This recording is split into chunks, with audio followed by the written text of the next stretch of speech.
پیارے آقا صلی اللہ علیہ وسلم نے فرمایا کہ اذان کے بعد یہ سورت پڑھ کر اللہ سے جو چیز مانگتا ہے اللہ خوشی خوشی عطا فرماتا ہے۔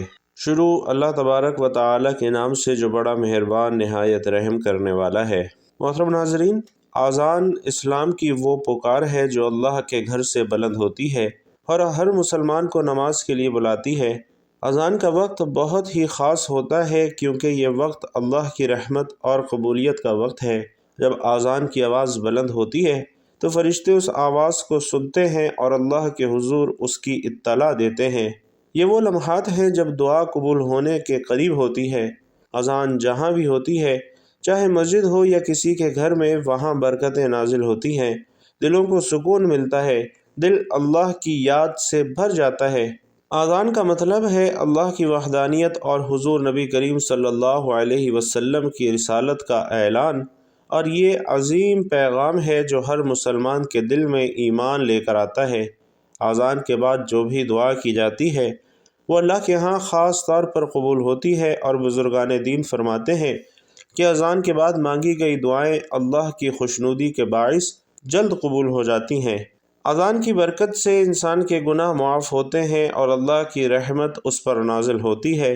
اذان ہمیں وقت کی پابندی اور نماز کی اہمیت کا درس دیتی ہے، اور ہر اذان کی پکار کے ساتھ ہمیں اللہ کے قریب ہونے کی دعوت ملتی ہے۔ بھائیوں اور بہنوں، نماز کا وقت صرف عبادت کا نہیں بلکہ بخشش اور کامیابی حاصل کرنے کا بھی سنہری لمحہ ہے۔ یہ کام ہر مسلمان کے لیے لازمی ہے، اور آج کے اس بیان میں آپ کے لیے ایک ایسا روحانی عمل لے کر آیا ہوں جو ہر روز آپ کے کانوں میں اللہ کی طرف سے دیا جانے والا بلاوا ہے۔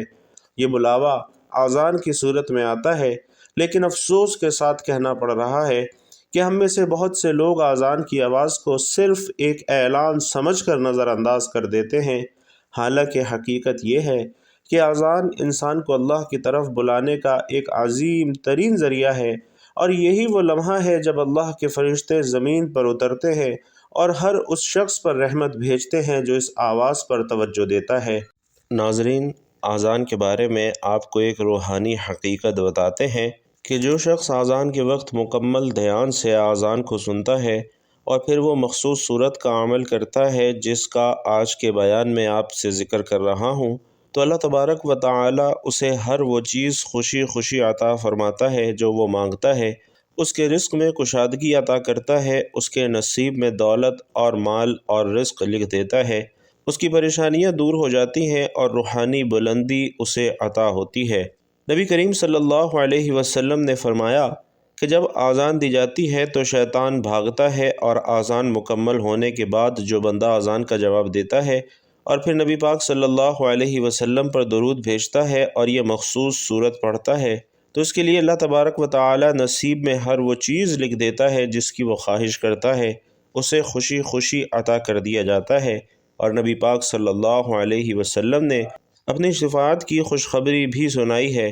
لہٰذا بھائیوں اور بہنوں، اذان کو صرف ایک آواز نہ سمجھیں بلکہ اسے اپنی روح کی تازگی اور اللہ کے قرب کا زینہ بنائیں، کیونکہ اذان ہی وہ پہلا قدم ہے جو مومن کو اللہ کے حضور لے جاتا ہے۔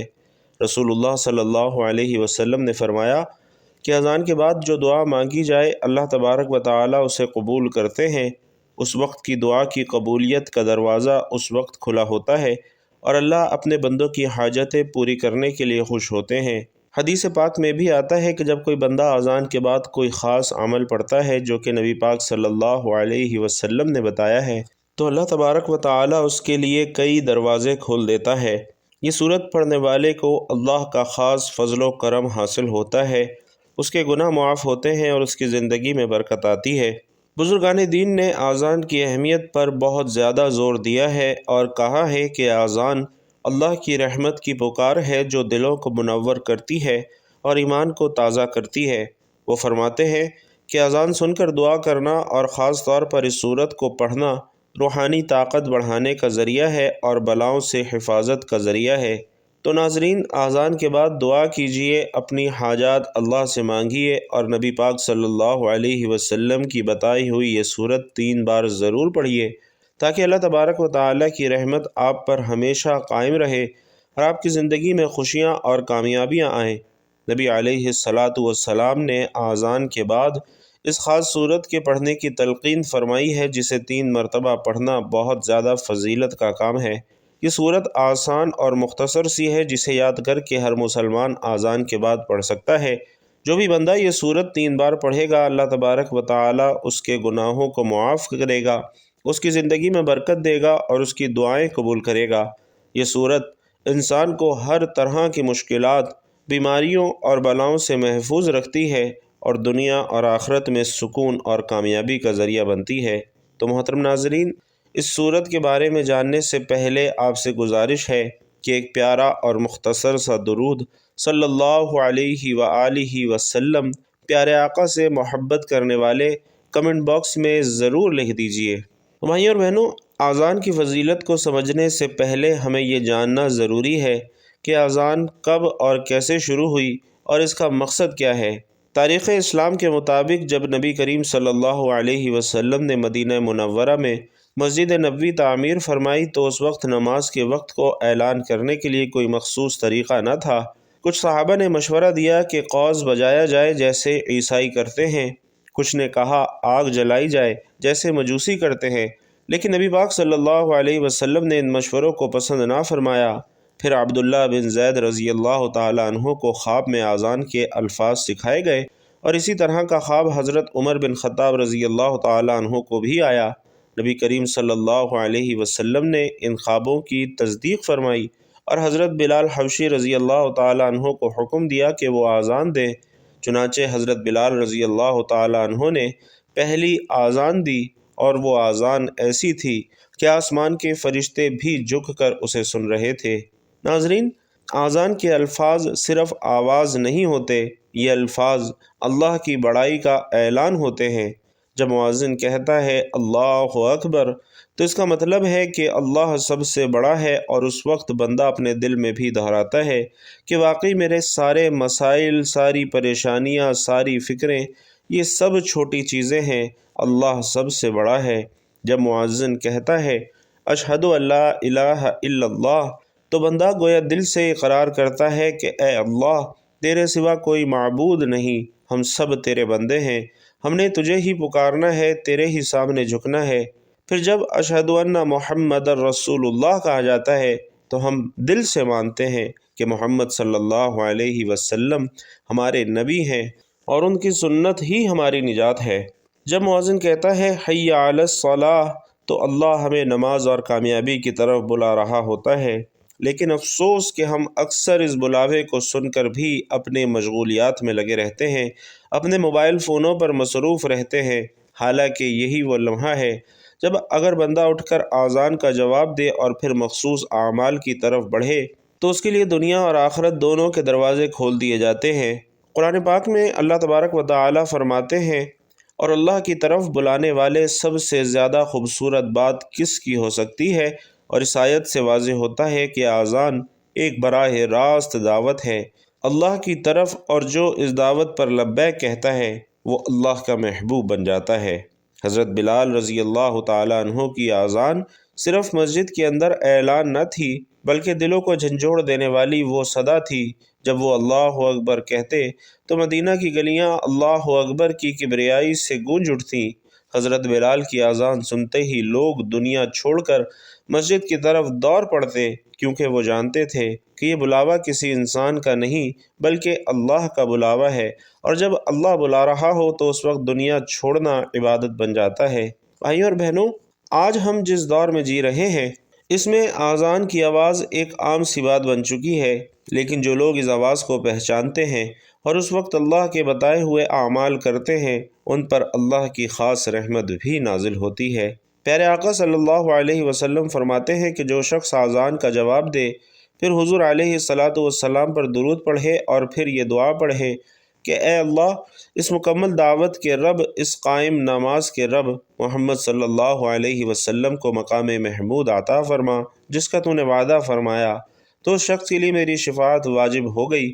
اگر ہم چاہتے ہیں کہ ہماری دعائیں قبول ہوں، ہماری پریشانیاں ختم ہوں، ہمارے رزق میں برکت ہو، ہماری اولاد نیک ہو اور ہمارے دلوں کو سکون نصیب ہو، تو ناظرین، اس کا آغاز اذان کے احترام سے ہی ہوگا، کیونکہ جو اللہ کے بلاوے پر لبیک کہتا ہے اللہ اس کی ہر پکار سنتا ہے۔ لیکن افسوس کی بات ہے کہ آج ہمارے معاشرے میں اذان کا احترام ختم ہوتا جا رہا ہے۔ جب مسجدوں سے اذان کی آواز آتی ہے تو ہم میں سے اکثر لوگ نہ صرف خاموش نہیں ہوتے بلکہ دنیاوی باتوں میں گم رہتے ہیں۔ کوئی موبائل پر ویڈیوز دیکھ رہا ہے، کوئی گانے سن رہا ہے، کوئی دوستوں سے ہنسی مذاق میں مصروف ہے، اور کچھ تو لوگ ایسے بھی ہوتے ہیں جو اذان کی آواز سنتے ہوئے بھی باتیں جاری رکھتے ہیں۔ حضرت علی رضی اللہ تعالیٰ عنہ فرماتے ہیں کہ جب اذان کی آواز سنی جائے تو زبان بند کر دی جائے اور دل سے اللہ کو یاد کیا جائے، کیونکہ یہی وہ وقت ہے جب انسان اللہ کے قریب ہوتا ہے۔ نبی علیہ السلام نے فرمایا کہ جب تم مؤذن کو اذان دیتے سنو تو تم بھی ویسے ہی کہو جیسے وہ کہتا ہے۔ اسی طرح ایک اور حدیث میں ہے کہ جو شخص اذان کا جواب دیتا ہے اس کے لیے جنت واجب ہو جاتی ہے۔ ناظرین، غور کریں کہ اذان کا جواب دینا کوئی عام عمل نہیں بلکہ جنت کا دروازہ کھلوانے والا عمل ہے، لیکن ہم میں سے کتنے لوگ ہیں جو یہ سعادت حاصل کر پاتے ہیں؟ پیارے آقا نے فرمایا کہ جو شخص اذان کا صحیح جواب دے، پھر مجھ پر درود پڑھے، پھر اذان کے بعد کی دعا پڑھے تو اس کے لیے میری شفاعت واجب ہو جاتی ہے۔ اگر ہم جان لیں کہ اذان کا جواب دینے والوں کو کیا کچھ عطا ہوتا ہے تو کبھی بھی اذان کو معمولی نہ سمجھیں۔ حدیث میں آتا ہے کہ جو شخص اذان کا جواب دے اللہ اس کے لیے جنت میں ایک محل تعمیر کرتا ہے، اور جو شخص اذان کے وقت دعا کرتا ہے اس کی دعا قبول ہوتی ہے۔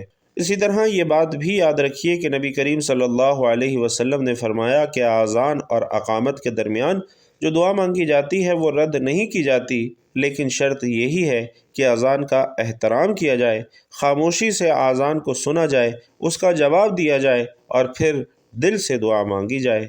آج ہم اذان کے وقت باتوں میں لگے رہتے ہیں، کبھی ہنسی مذاق میں لگے ہوتے ہیں، اور شیطان ہمیں یہی سکھاتا ہے کہ ابھی تو وقت ہے، ابھی نماز میں دیر ہے، لیکن حقیقت یہ ہے کہ یہی چند لمحے ہماری قسمت کے دروازے کھول سکتے ہیں۔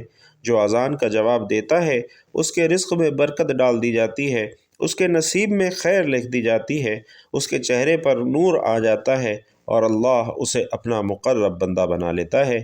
تو ناظرین، جانتے ہیں کہ وہ بابرکت سورہ مبارکہ کون سی ہے جو کہ اذان کے وقت پڑھنے سے اللہ کریم خوش ہو کر انسان کے نصیب میں رزق اور مال و دولت لکھ دیتا ہے، نصیب میں خوشیاں لکھ دیتا ہے، اس انسان کی پریشانی ختم کر دیتا ہے اور اسے روحانیت کی بلندی پر پہنچا دیتا ہے۔ ان کاموں کو اپناتے ہوئے انسان نہ صرف اللہ کے قریب ہوتا ہے بلکہ اس کی دنیاوی زندگی میں بھی سکون، برکت اور آسانیاں داخل ہوتی ہیں۔ تو عزیزو، سب سے پہلے ہمیں اذان کے وقت کے آداب کو سمجھنا ہوگا تاکہ ہم جان سکیں کہ ان کاموں کو کرنے کا اصل فائدہ کیا ہے۔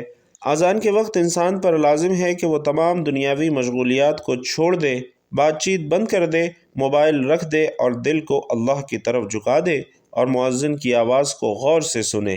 نبی کریم صلی اللہ علیہ وسلم فرماتے ہیں کہ جب تم اذان سنو تو مؤذن کے الفاظ کے ساتھ تم بھی وہی الفاظ دہراؤ۔ اسی طرح آپ صلی اللہ علیہ وسلم نے فرمایا کہ اذان اور اقامت کے درمیان مانگی جانے والی دعا رد نہیں کی جاتی۔ تو جو شخص اذان کے وقت خاموشی اختیار کرتا ہے اس کا دل اللہ کی طرف مائل ہو جاتا ہے، اور یہی وہ لمحہ ہے جب اللہ کی خاص توجہ بندے کی طرف متوجہ ہوتی ہے۔ اب بات کرتے ہیں ان کاموں کی جو ہر مسلمان کے لیے ضروری ہیں اور جو اذان کے فوراً بعد ادا کیے جائیں تو اللہ تبارک و تعالی دنیا اور آخرت کی کامیابیوں کے دروازے اس شخص کے لیے کھول دیتا ہے۔ تو پہلا عمل اذان کا جواب دینا ہے۔ سب سے پہلا کام جو اذان کے وقت ہم سب کو لازمی طور پر کرنا چاہیے وہ اذان کا جواب دینا ہے۔ جب مؤذن اذان دے رہا ہو تو آپ بھی اس کے الفاظ دہراتے جائیں، جیسا کہ نبی علیہ السلام نے فرمایا کہ جب مؤذن اللہ اکبر کہے تو تم بھی یہی کہو اللہ اکبر۔ جب مؤذن اشہد ان لا الہ الا اللہ کہے تم بھی اشہد ان لا الہ الا اللہ کہو۔ جب مؤذن اشہد ان محمد الرسول اللہ کہے تو تم بھی اشہد ان محمد الرسول اللہ کہو۔ اسی طرح جب مؤذن حی علی الصلاۃ اور حی علی الفلاح کے الفاظ کہے تو تم اس کے جواب میں لا حول ولا قوت الا باللہ کہو۔ اور باقی تمام الفاظ مؤذن کے ساتھ ہی دہراؤ۔ ناظرین، یہ عمل بظاہر تو چھوٹا لگتا ہے لیکن اس کے اندر اللہ کی محبت ہے۔ جب بندہ مؤذن کے الفاظ کو دہراتا ہے تو گویا وہ دل سے اللہ کی کبریائی کا اعلان کر رہا ہوتا ہے۔ اس عمل کے دنیاوی فائدے یہ ہیں کہ جو شخص اذان کا جواب دیتا ہے اس کے دل میں نور داخل ہوتا ہے، اس کی زبان سے نکلے ہوئے الفاظ اللہ کے ہاں محفوظ ہو جاتے ہیں، فرشتے اس کے لیے دعائیں کرتے ہیں، اس کے رزق میں اضافہ ہوتا ہے اور اللہ اس کی نیتوں میں اخلاص ڈال دیتا ہے۔ وہ کام جو اس کے لیے مشکل ہو وہ آسان ہونے لگتے ہیں۔ اور آخرت کے فائدے بھی جانیے کہ حدیث کے مطابق جو اذان کا جواب دیتا ہے اس کے لیے جنت واجب ہو جاتی ہے۔ دوسرا عمل ناظرین اذان کے بعد درود شریف پڑھنا ہے۔ دوسرا بابرکت عمل جو کہ اذان کے فوراً بعد کیا جانا چاہیے وہ ہے نبی صلی اللہ علیہ وسلم پر درود پاک پڑھنا۔ پیارے آقا صلی اللہ علیہ وسلم فرماتے ہیں کہ جو شخص اذان کا جواب دے اور پھر مجھ پر درود پڑھے، اللہ اس کے لیے 10 رحمتیں نازل فرماتا ہے، اس کے 10 درجات بلند کرتا ہے اور اس کے 10 گناہ معاف فرما دیتا ہے۔ اذان کے بعد درود شریف پڑھنا صرف ایک زبانی عمل نہیں بلکہ دل کی عقیدت کا اظہار ہے۔ یہ عمل اللہ کی رحمت کو دعوت دیتا ہے اور جب بندہ اذان کے بعد درود پاک پڑھتا ہے تو اس کے دل پر نرمی آتی ہے اور اس کی دعائیں قبول ہونے لگتی ہیں، اس پر نبی علیہ السلام کی شفاعت واجب ہو جاتی ہے۔ اور آخرت کا فائدہ یہ ہے کہ نبی پاک صلی اللہ علیہ وسلم خود اس بندے کے لیے شفاعت فرمائیں گے اور اللہ کے یہاں اس کے گناہوں کی معافی کا سبب بنے گا۔ بھائیوں اور بہنوں، صحابہ کرام کی زندگیاں اس بات کا عملی ثبوت تھیں۔ حضرت انس رضی اللہ تعالیٰ عنہ فرماتے ہیں، ہم نبی کریم صلی اللہ علیہ وسلم کی محبت میں اذان کے فوراً بعد درود پڑھتے تھے اور پھر آپ کے لیے دعا کرتے تھے کہ اللہ آپ کو وہ مقام محمود عطا فرمائے جس کا آپ سے وعدہ کیا گیا ہے۔ اور ناظرین، اگر ہم چاہتے ہیں کہ نبی صلی اللہ علیہ وسلم ہماری سفارش فرمائیں، ہمارے گناہوں کی معافی ہو اور اللہ ہمیں اپنی خاص رحمت سے نوازیں تو اذان کے بعد درود پاک پڑھنا اپنی عادت بنا لیجئے۔ آئیے ثواب کے طور پر ایک مرتبہ مل کر بھی درود پاک پڑھتے ہیں۔ اللہم صلی علی محمد وعلی آل محمد کما صلیت علی ابراہیم وعلی آل ابراہیم انک حمید مجید۔ اللہم بارک علی محمد وعلی آل محمد کما بارکت علی ابراہیم وعلی آل ابراہیم انک حمید مجید۔ محترم بھائیوں اور بہنوں، تیسرا عمل اذان کے بعد کی مسنون دعا کا پڑھنا ہے۔ اذان مکمل ہونے کے بعد ایک ایسی دعا نبی کریم صلی اللہ علیہ وسلم نے سکھائی ہے جس کے بارے میں فرمایا کہ جب تم مؤذن کو سنو، جیسا وہ کہتا ہے ویسا ہی کہو، پھر مجھ پر درود پڑھو، پھر اللہ سے میرے لیے وسیلہ مانگو، کیونکہ جو میرے لیے وسیلہ مانگے گا اس کے لیے میری شفاعت واجب ہو جائے گی۔ اور اذان کے بعد کی یہ دعا ہے، اللہم رب هذه الدعوة التامة والصلاة القائمة آت محمدا الوسیلة والفضیلة والدرجة الرفیعة وابعثه مقاما محمودا الذي وعدته وارزقنا شفاعته يوم القيامة انك لا تخلف الميعاد۔ اور اس کا ترجمہ بھی ملاحظہ فرمائیے، اے اللہ، اس کامل پکار یعنی اذان اور قائم ہونے والی نماز کے رب محمد صلی اللہ علیہ وسلم کو وسیلہ اور فضیلت عطا فرما اور بلند درجہ عطا فرما اور انہیں وہ مقام محمود عطا فرما جس کا تو نے وعدہ فرمایا ہے، اور قیامت کے دن ہمیں ان کی شفاعت نصیب فرما، بے شک تو وعدہ خلافی نہیں کرتا۔ ناظرین، یہ دعا صرف شفاعت کا ذریعہ نہیں ہے بلکہ بندے کے لیے آخرت کا یوں سمجھیے کہ سب سے بڑا انعام ہے۔ ایسے شخص کو نبی کریم صلی اللہ علیہ وسلم خود قیامت کے دن اپنی شفاعت عطا فرمائیں گے۔ اور میرے عزیزو، جس کو نبی علیہ السلام کی شفاعت نصیب ہو جائے اس کا نصیب دنیا میں بھی سنورا ہوتا ہے، آخرت میں بھی سنورا ہوتا ہے۔ اسی طرح چوتھا عمل اذان کے بعد اس خاص سورہ مبارکہ کو پڑھنے کا عمل ہے کہ جس کے پڑھنے سے اللہ تبارک و تعالی بہت خوش ہوتا ہے اور انسان کو ہر وہ چیز عطا کرتا ہے جس کی وہ خواہش کرتا ہے۔ تو چوتھے نمبر پر آپ نے سورۃ الفاتحہ 3 مرتبہ پڑھنی ہے۔ بسم اللہ الرحمن الرحیم، الحمد للہ رب العالمین، الرحمن الرحیم، مالک یوم الدین ایاک نعبد و ایاک نستعین اہدنا الصراط المستقیم صراط الذین انعمت علیہم غیر المغضوب علیہم ولا الضالین آمین۔ اور ناظرین، اس کے بعد جو پانچواں عمل ہے وہ آپ نے دعا کرنی ہے، کیونکہ اس وقت کوئی بھی دعا رد نہیں کی جاتی۔ پیارے آقا صلی اللہ علیہ وسلم فرماتے ہیں کہ اذان اور اقامت کے درمیان کی جانے والی دعا رد نہیں کی جاتی، بس اس وقت دعا کیا کرو۔ یہ وقت ایسا ہوتا ہے کہ آسمانوں کے دروازے کھول دیے جاتے ہیں، رحمتیں نازل ہوتی ہیں، اور جو بندہ اس وقت مانگتا ہے اللہ تعالیٰ اسے عطا فرماتا ہے، چاہے وہ رزق مانگے، اولاد کی بھلائی مانگے، دنیا کی آسانی مانگے یا دل کا سکون مانگے، اللہ کی رحمت اس کے قریب ہوتی ہے۔ اور یہی وہ لمحہ ہے جب دل سے مانگی گئی دعا تقدیروں کو بدل سکتی ہے۔ تو بھائیوں اور بہنوں، اذان کے بعد ان اعمال کا اہتمام ضرور کیجیے۔ اللہ تبارک و تعالی سے دعا ہے کہ ہم سب کو نیکی کی بات سننے، سمجھنے اور اس پر عمل کرنے کی طاقت اور توفیق مرحمت فرمائے۔ میرا سنانا اور آپ کا سننا اپنی بارگاہ میں قبول و منظور فرمائے، آمین یا رب العالمین۔ اور بھائیوں اور بہنوں، آخر میں آپ سے گزارش ہے کہ وہ تمام بہن بھائی جن کو یہ بیان اچھا لگا ہو، وہ کمنٹ باکس میں ایک مرتبہ سبحان اللہ ضرور لکھتے جائیے گا۔ اللہ تبارک و تعالی آپ سب کا حامی و ناصر ہو، آمین یا رب العالمین۔